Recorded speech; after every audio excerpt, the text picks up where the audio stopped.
The film begins with a gang monitoring a car, waiting for it to stop in front of a nursery. The gang members put on their masks, then attack the girl in the car and throw her out. They were about to steal the car and leave, but the girl, named Neha, resists and tries to stop them. At that moment, the criminal grabs her and hits her head against the car, causing her to lose consciousness. Neha is taken to the hospital and receives treatment, and she is discharged after 10 days, feeling lonely and that no one is by her side. We move to another location in India with Army Officer Ronnie, who is considered one of the most competent officers in the army. At that time, he was capturing a terrorist in Kashmir, a region teeming with terrorists. Ronnie tied the terrorist to the front of his car and drove out of the area, which made all the other terrorists afraid to attack him. Afterwards, Ronnie returns to his unit, and his colleague tells him that his phone has not stopped ringing since the morning and that a message has also arrived for him. Ronnie opens the voice message, and it is from Neha. This is the first time she has contacted Ronnie in 4 years. She tells him, "I need you very much." Ronnie couldn't believe he was hearing her again. His colleague tells him, "Don't go back to that girl again. Why is she calling you after all these years?" But Ronnie ignores him and goes to pack his bag, where he sees the pictures of Neha that were with him in the bag. He goes to the commander to request leave. The commander asks him, "Leave? And why do you want leave?" Ronnie replies, "For an emergency, sir." The commander says, "There is no such thing as emergencies in the army." Ronnie says, "I haven't requested leave in 4 years." The commander replies, "That's why I can't grant you leave. You've surely forgotten how to deal with humans." Ronnie promises him, saying, "I promise I will readjust, sir." The commander says, "You have 7 days to return to your unit, and don't you dare be late and come back on the 8th day." Ronnie thanks him and leaves. On his way, he begins to recall his memories with Neha and remembers the first day he saw her. Initially, one of Neha's friends goes to tell her, "I got the number of that handsome guy named Ronnie." Neha asks, "Who is Ronnie?" Her friend says, "Ronnie, the basketball champion. Look, there he is." And she calls him immediately. The friend starts flirting with him, saying, "Can you tell me how you built these muscles?" Ronnie asks her, "Who is this?" The girl says, "Would it make a big difference to you if girls told you their names? Do you talk to them normally?" Ronnie replies, "Do you even consider yourselves girls?" Neha gets angry, takes the phone from her friend, and says to him, "How dare you talk to us that way, boy?" Ronnie tells her, "You were the ones who called me in the first place." Neha says, "You have been honored to speak with me. Many young men wish they were lucky enough to just look at me." Ronnie says, "Are you that ugly?" Neha replies, "If you saw me, you would fall in love with me." Ronnie says, "Really? Let's try." And he taps her on the shoulder. She looks at him, and indeed, as soon as Ronnie saw her, he fell in love with her instantly, while she leaves him and walks away. Neha goes to talk to her father, who tells her that a respectable young man named Shekhar has proposed to her and she must meet and sit with him. At that moment, Ronnie appears, jumps over the hood of the car, and says to her, "I really have fallen in love with you." It seems Ronnie knows everything about her. He tells her, "Usually, a person is attracted to another for 3 reasons. The first thing about you is that you strive to improve yourself and are excellent in your studies,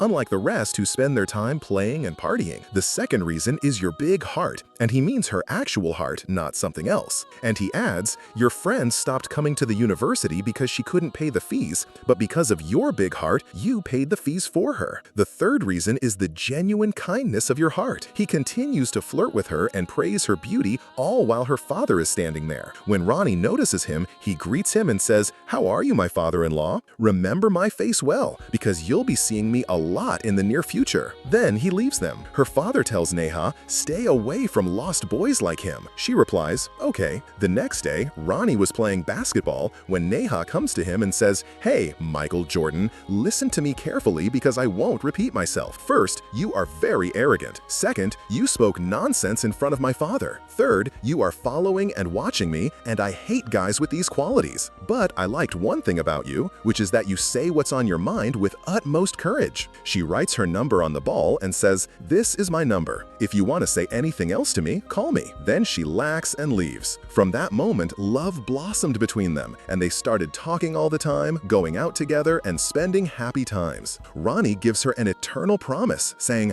"I will love you for my entire life no matter what, and I will always be by your side. And even if I'm not beside you, I will still be around you everywhere. And whatever happens, I will never leave you or give up on you." After After that, they go to attend a friend's wedding, where they dance and sing. Suddenly, Neha's father enters and takes her to leave, but Ronnie holds Neha's hand and tells her father, "I love your daughter." Her father slaps him across the face. Ronnie feels upset and thinks he will never see Neha again, but she knocks on his door and comes to him saying, "This dress belonged to my mother, and she asked me to wear it when I get married. Will you marry me, Ronnie?" Ronnie agrees, overjoyed, and they go to buy wedding supplies, and Ronnie's friends are happy for him. The wedding day arrives, but Neha receives a phone call in which the caller asks her to come to the hospital immediately. She feels very worried and leaves. Ronnie drives her to the hospital. She rushes inside, and Ronnie calls her, saying, "Don't hang up. I want to know what's wrong." It turns out that Neha's father is very ill, and he tells her, "I have a serious illness, and I am in its late stages." He sees her hands and asks her, "What is this? Are you getting married?" He cries and gets very upset, asking her not to marry that young man named Ronnie and to marry Shekhar instead. Neha listens to her father and hangs up on Ronnie. Ronnie understands from this that she is not meant for him, so he joins the army and decides to continue his life in service of his country, until Neha came back to talk to him after 4 years and asked to see him. We return to the present, where Ronnie meets Neha and sees her face is bruised. He asks her, "What happened to you?" She changes the subject, saying, "You've changed a lot after joining the army." Ronnie tells her, "A lot of things have changed in my life over the last 4 years." She asks him, "Did you get married?" He replies, "No, I'm happy like this without marriage." She tells him, "Frankly, I got married and have a daughter." Ronnie feels extremely distressed after learning of her marriage and asks her, "What did you want me for?" She tells him that she was dropping off her daughter on her first day of school and that her daughter was insistent on not going, but she insisted on taking her. Suddenly, 2 thugs appeared, beat her, and kidnapped her daughter from her. Since then, her whole life has been disrupted, and she doesn't know who they are or what they want from her. She asks for his help in finding her daughter, holds his hand, and begs him. Ronnie forgets himself and remembers the past, then leaves the place inking. He goes to a car rental shop and tells the owner, a man named Usman, "I want to rent a car." Usman tells him, "I need to see your ID first, because car theft has become common these days." Ronnie gives him his card, and Usman recognizes that he is an officer in the Indian Army. So he tells him, "The whole shop is at your service, sir, for you are the ones who protect the country." And he brings him the best car he has. Ronnie goes to Neha and asks her, "Didn't you try to look for your daughter?" She tells him, "I am tired of searching for my daughter Ria. It has been 2 months of searching and no one is helping me." She begs him and reminds him of his previous promise that he would never leave her. Ronnie tells her, "Okay, and your husband, Shekhar, couldn't he do anything?" She says, "Shekhar also tried but didn't find anything." He asks her, "Did you file a report at the police station?" She replies, "I filed a report 2 months ago, and the police told me they found nothing and would close the case." Ronnie says, "How can that be?" and takes her to the police station. When the officer sees Neha, he says to her, "Come in, Neha." He gives her the case file of her daughter's kidnapping and tells her, "Sign here so we can close the case." She yells in his face, saying, "How can we close the case so easily?" He tells her, "It's been 2 months and we've searched and found nothing. Come on, sign and let's be done with it." Ronnie grabs the case file and finds the location of the nursery where Ria was kidnapped. The officer snatches the file from Ronnie's hand and says to him, "Do you think you're in a library?" Ronnie says, "A little girl is kidnapped and you can't do anything?" The officer ignores Ronnie and speaks to Neha, saying, "The case will be closed," and nudges her with his foot. Ronnie sees him and says to him, "Get back to your place." The officer tells Neha, "Quiet this chatterbox with you." Ronnie repeats, "It's better for you to go back." But the officer doesn't care and nudges Neha again. Ronnie gets angry and punches him in the face, knocking his teeth out. "He told you from the start to go back, son." The officer tries to retaliate and grabs Ronnie by his clothes, but Ronnie grabs him and beats them severely, wiping the floor with them and breaking all their bones. He was about to kill the officer, but Neha stops him. The officers gather around Ronnie, arrest and detain him, and continue to beat and torture him, but Ronnie felt nothing. After that, they discover he is a soldier in the army. The officer tells him, "Why didn't you tell us from the beginning that you are an army officer and let us torture you?" Ronnie replies, "Your torture was just training for me." At that moment, the deputy chief of the department, named Cher, arrives, having come specifically because of what happened with Ronnie. He orders him to be brought from the cell. When they bring Ronnie before him, Cher says, "My brother used to tell me to be a doctor, but I refused to work as a doctor so that no one would call me in the middle of the night to tell me I have a surgery. But even as a deputy chief, they woke me up at night because of you. He asks him, how dare you lay a hand on police officers? Don't you know that's wrong?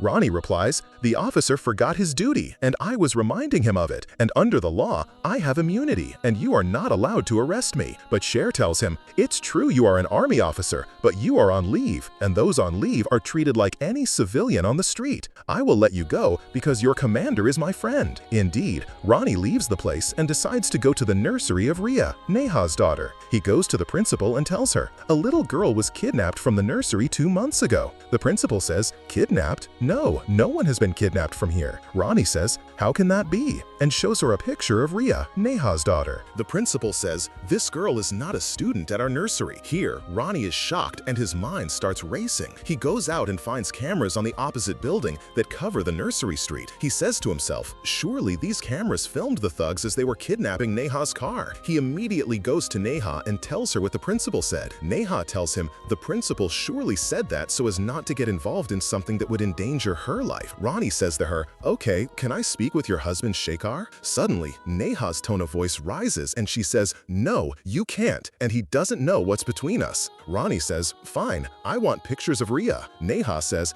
I only have the picture I gave you. He asks her, how is that? Are there no pictures on your phone or even on Facebook? She says, no, there aren't. Ronnie finds this very strange. At that moment, Neha sees someone else has arrived in his car, so she tells Ronnie, go quickly, Sunny has arrived. He asks her, who is Sunny? She says, Sunny is Shekhar's brother, and he must not see you here in the house. Ronnie listens to her and leaves, and he sees Sunny entering the building. He looked like a bad person and was carrying a gun. Sunny enters Neha's place and says to her, how are you, my love? But Neha couldn't stand him. Ronnie sneaks a look and sees Sunny from the house window snorting a powder, drugs. Neha gets angry at Sunny and tells him, get out of here right now. He listens to her and leaves. Ronnie returns to her and says, what was that I just saw? Give me his number and address so I can make sure he never comes to bother you again. Indeed, he takes his number and address and leaves. He meets one of Neha's neighbors and asks him, do you know Shekhar and his wife Neha? The man says, yes, I know them. Ronnie asks him, when did you last see their daughter? The man says, their daughter? Did they even have children? I've never seen any children with them. Ronnie is shocked and leaves. He calls Sunny's number and says, 2 months ago, your brother's daughter was kidnapped. I want to talk to you about this matter. Sunny asks him, are you an officer? Ronnie replies, no, I'm a journalist. Sunny hangs up on him. Ronnie is walking and bumps into a drunk man, and an ID card falls from the man. It turns out to be an officer's ID. Ronnie takes the card and decides to use it. He goes to the house opposite the nursery and tells the guard, I am an officer and I want to see the camera recordings. He sits in front of the device and plays the recording of the day Rhea, Neha's daughter, was kidnapped, but he discovers that 3 hours have been cut from that day. Ronnie asks, where can I find the 3 deleted hours? The guard replies, in the manager's office. Ronnie decides to watch the recording of the previous day and discovers that Sunny was in front of the nursery. He is surprised and asks himself, what was he doing here? He gives the guard a sum of money and tells him, get me the 3 deleted hours without anyone knowing. He gives him his number and says, call me when you get the recording. The guard agrees. We move to the police station again, where a new officer has just been appointed, named Singh. Singh was undercover in his last operation as a drug dealer, so he had to become addicted to drugs to master the role, and he remained an addict. He goes to Deputy Cher, who tells him, this addiction story of yours is not good for your reputation.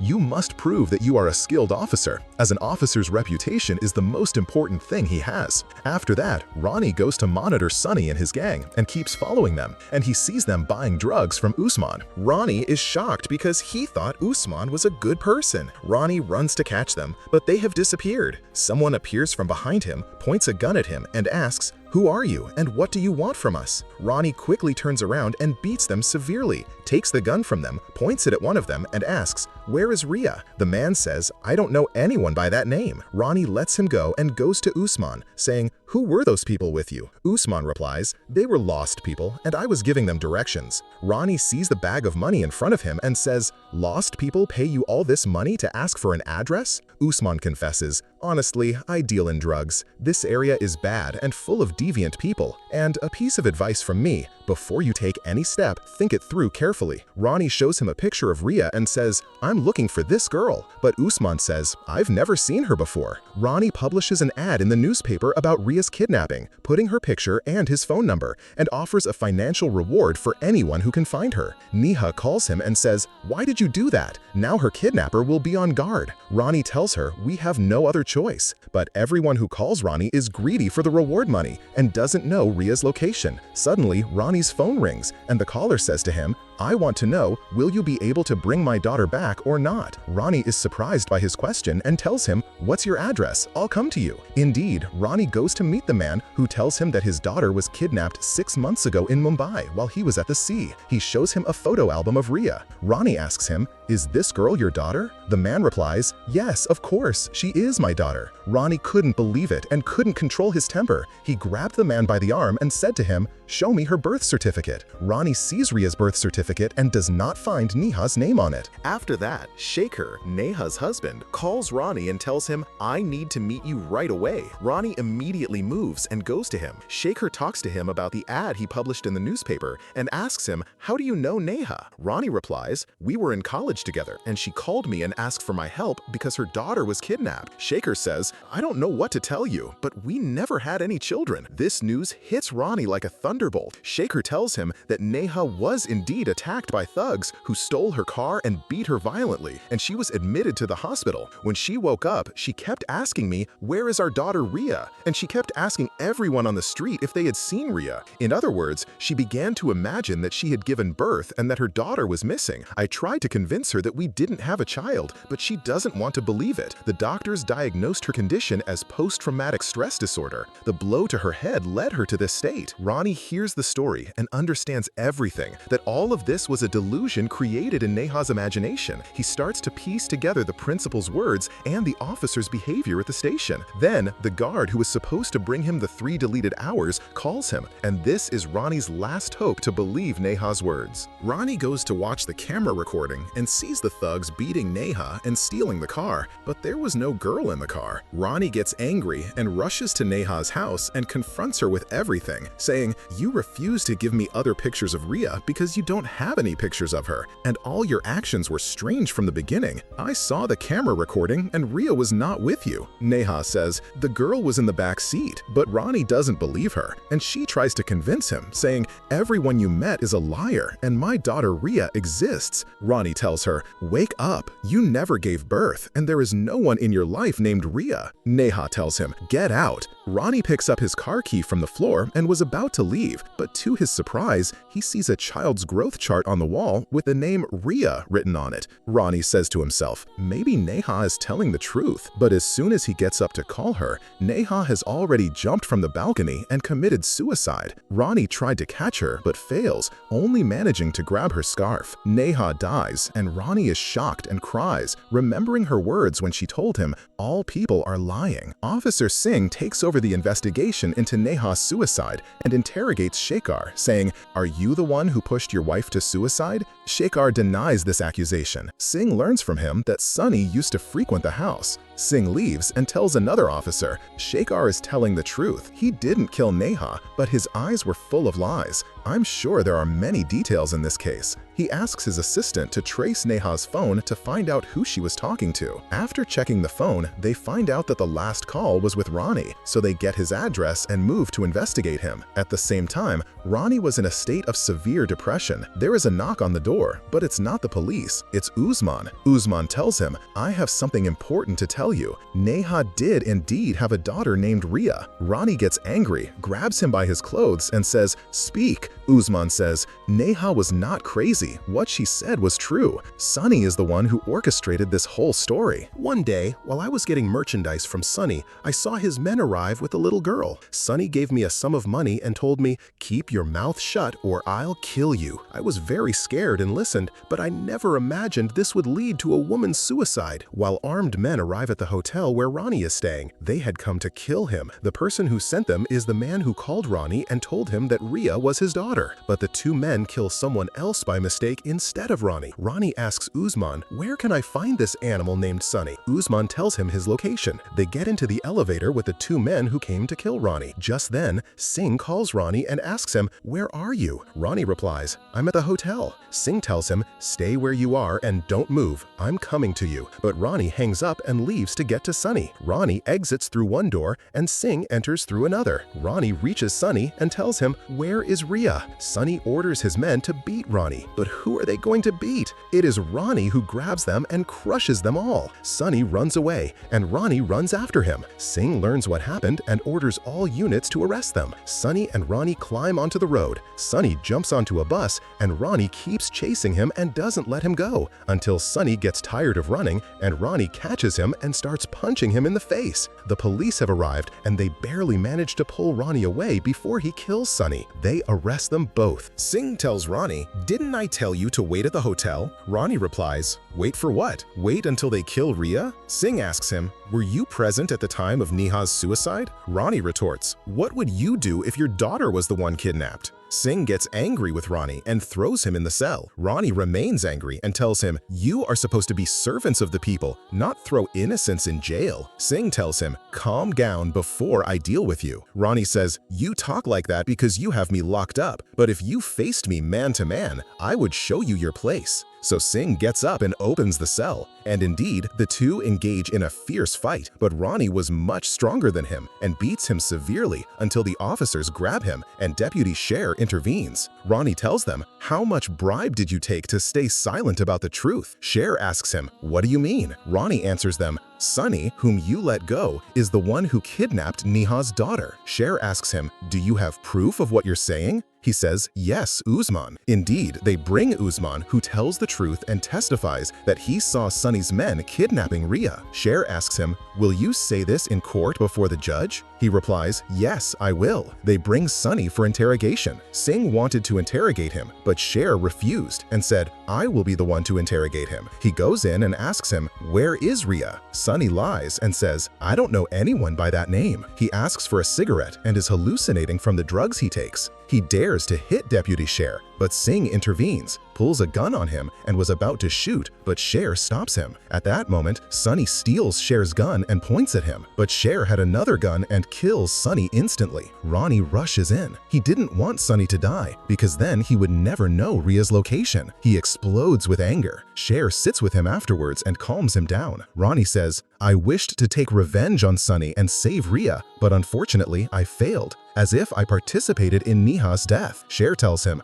"Don't worry, I will investigate this case myself, and God willing, we will find Rhea." Later, we move to Usman, where the two thugs who came to kill Ronnie at the hotel attack him. They knock down Usman's crutch and begin to torture him in the most gruesome ways before killing him, breaking his other leg as well. At that moment, Ronnie arrives and calls out to Usman. The thugs hear him and go to hide. When Ronnie sees Usman on the ground, he runs to him. Before Usman can warn him, the criminals choke Ronnie with an iron chain. Ronnie gets free of them, but the two suddenly disappear. They keep hitting him and disappearing, then reappearing and repeating the attack on him. Ronnie tells them, "Are you finished? Okay, my turn." He grabs the two and beats them with all brutality. They couldn't stand against Ronnie, who finishes them off quickly, torturing them in the same way they tortured Usman. He runs back to Usman, but Usman has already passed away. One of the thugs' phones rings, and Ronnie picks it up. Here, he is shocked to find messages from Deputy Sher, who had taken a picture of Ronnie and sent it to the thugs to kill him. It turns out that Deputy Sher is the one behind this whole story. Ronnie gets angry, grabs one of them, and says, "Where do I find Sher? Speak." The thug says, "You'll find him in the forest, but he's surrounded by many armed men, like it's a military base." Ronnie finishes him off and heads towards the forest. At the same time, Officer Singh is watching the camera recordings from the day of Neha's death, sees Ronnie on the cameras, and knows he was there, so he moves to arrest him. Ronnie reaches the edge of the forest, and immediately 3 cars surround him, but Ronnie manages to make them crash into each other. He then reaches the forest and begins to kill Sher's men one by one. Sher learns of Ronnie's arrival and tells his men, "Finish him off so we can consider him a martyr." But of course, this doesn't happen, and Ronnie is the one who witnesses their deaths. He moves on to the next men and kills them too, and surprises those standing in the water and finishes them off. At this time, Ronnie's army commander arrives and meets Officer Singh, asking him, "Have you arrested Ronnie yet or not?" Singh replies, "Not yet, but God willing, we will either arrest him or kill him." The commander says, "Kill who, my friend? I came to warn you about Ronnie. This Ronnie is an army of one, and he can defeat all of you." Singh says, "My gun has 1 bullet, and my shot never misses." Meanwhile, Ronnie enters the armory, takes the weapons he wants, then blows up the room and goes out to face Sher's men, showering them with bullets. Afterwards, his ammunition runs out, so he throws his weapon. But even if Ronnie's weapon is empty, his hands are worth 1,000 weapons. He engages in combat with the men, then faces men fighting with knives, but the most they manage to do is tear his shirt. Ronnie defeats them with ease. Sher tries to call his men, but no one answers because they are dead. Ronnie continues to fight and no one can stop him. A helicopter arrives with men carrying a weapon that fires 650 rounds per minute. Ronnie dodges all the bullets, by some miracle, and jumps into the helicopter, breaks the bones of the men inside, and throws them out, taking control of the helicopter and destroying the entire camp. But some men remain alive and shoot at the helicopter, causing it to crash and shatter. Ronnie has already exited it and enters the house where Sher is. Some men stand in his way, but Ronnie kills them quickly. Ronnie is very tired and bleeding, but he continues. A giant man comes at him wanting to kill him with a knife, but Ronnie blocks him and grabs his hand. The man headbutts him, but miraculously it is the man who dies after hitting Ronnie with his head. Only 4 men are left to restrain Ronnie, but Ronnie kicks them all with his foot and breaks all their leg bones. He sees before him the man who told him,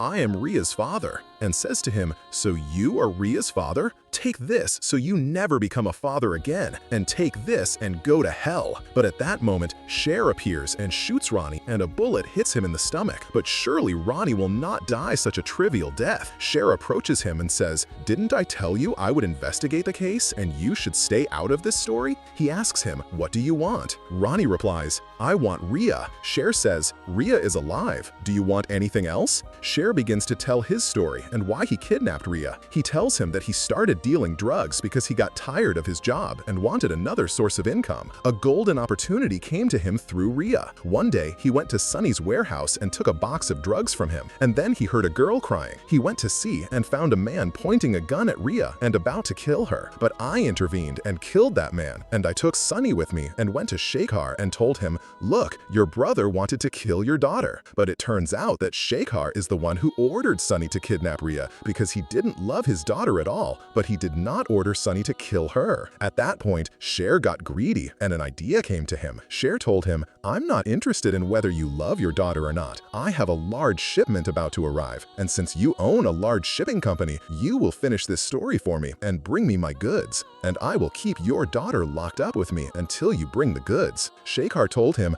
"The quantity is large and it will take 2 months to arrive." Sher said, "2 months? 2 months. The girl will stay with me until the goods arrive," Sher tells Ronnie. The strange thing is that Shekhar hated his wife and daughter so much and wanted to kill them. When the gang kidnapped Ria, he went and burned everything related to Ria and erased any trace of her existence. Then he went and convinced his neighbors and everyone around him that his daughter Ria had died and that Neha was currently in a coma and should not wake up and find out that Ria was dead. Therefore, we will pretend to her that she never gave birth and that she is sick and needs treatment. And he kept begging them and convincing them to lie and say that Neha did not give birth. He bribed the principal and the camera guard and deleted the 3 hours from the recordings. And Sher himself ordered the closing of Ria's kidnapping case. And I was the one who told Sonny to take the gun from me so I would have a justification to kill him. This was the truth and Sher's plan. But Ronnie tells him, "You did everything right except for kidnapping Ria and keeping her with you." He gets up, grabs him by the neck, and starts hitting him left and right. As he was hitting him, he remembered Neha and that she died because of them. Sher falls, takes his gun from the ground, and was about to kill Ronnie, but at that moment, Officer Singh arrives and kills Sher. Ronnie tells him, "No, don't die. Tell me where Ria is." The army commander comes and calms Ronnie down, saying, "The war is over." Ronnie cries and says, "I haven't found Ria yet." Singh tells the commander, "Didn't I tell you that my shot never misses?" Just then, Ria appears. Ronnie sees her and faints. Afterwards, they take Ronnie to the hospital, and Officer Singh comes and tells Ronnie the last line of the story. He tells him that he went and arrested Shekhar and interrogated him. Shekhar confessed that one day he went to the doctor and learned from her that he is sterile and cannot have children. Shekhar said to her, "How can that be when I have a daughter?" The doctor told him it's impossible for her to be your daughter. And Singh says to Ronnie, "I hope you now understand why Neha chose you to bring back her daughter, because Ria is your daughter too. It turns out that when Neha told him she couldn't marry him and was going to marry Shekhar, Ronnie took her and they spent time together. So Neha became pregnant by him and gave birth to Ria. When Shekhar found out she was not his daughter, he decided to take revenge on Neha and get rid of Ria. And the rest of the story, you know. Ronnie gets the shock of his life and he goes to see his daughter Ria, and he couldn't believe himself. And he imagines Neha beside him. And in the end, I hope you enjoyed watching. Don't forget to like the video and subscribe to the channel to receive all our new videos. Goodbye, my friend.